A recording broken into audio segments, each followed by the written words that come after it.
This recipe is a really awesome sweet snack that's perfect for sharing with friends, family, or even cooking with the kids. It's our lemon zebra shortbread. Zebra?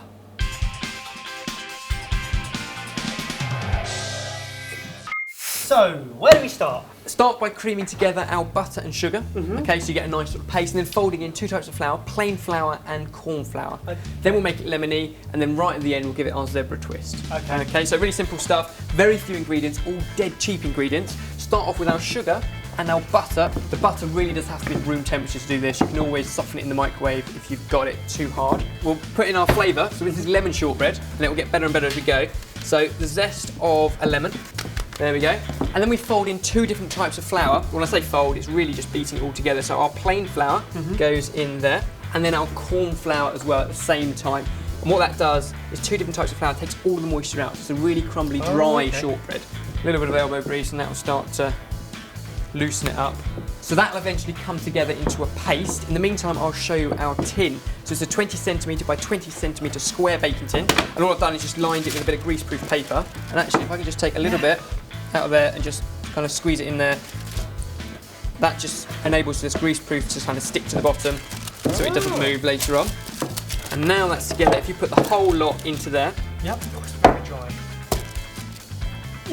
And then the best thing to do, if I'm honest, is a little bit of wet finger. Okay, so just dampen your fingers and then just push it into the corners. And because you've got damp fingers, it means that butter won't stick to your finger. Okay, which is really handy as well. You certainly don't want it to be dripping wet, because otherwise you'll sort of soften it off, but just enough to stop it sticking. It doesn't look very zebra-like yet, Ben. Not yet, zebra comes later, but we've pretty much done that stage. So at this point, give it a quick prick with a fork, which just makes it a lot easier. So you can see our lines. Very, very traditional shortbread. And that's it, simple as that. If you throw it into the oven, so that needs 170 degrees for 20 minutes, at which point we can melt down our chocolate, and I'll show you the very next step. Lush.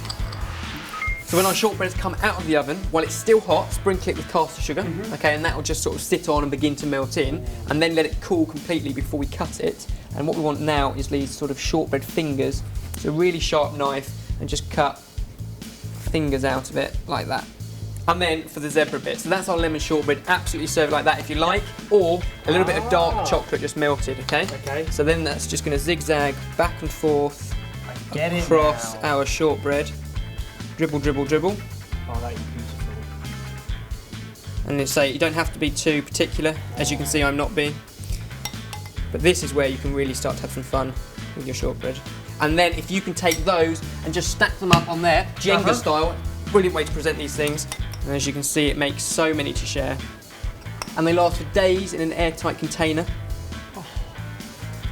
So there we go, a traditional Scottish sweet treat. It's our lemon zebra shortbread sorted.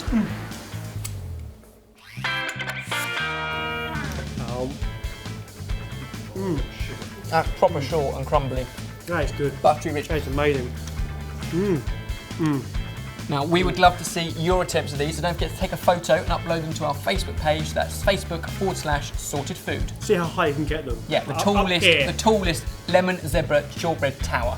That's what we're looking for. That's a challenge. Right there. Over to you.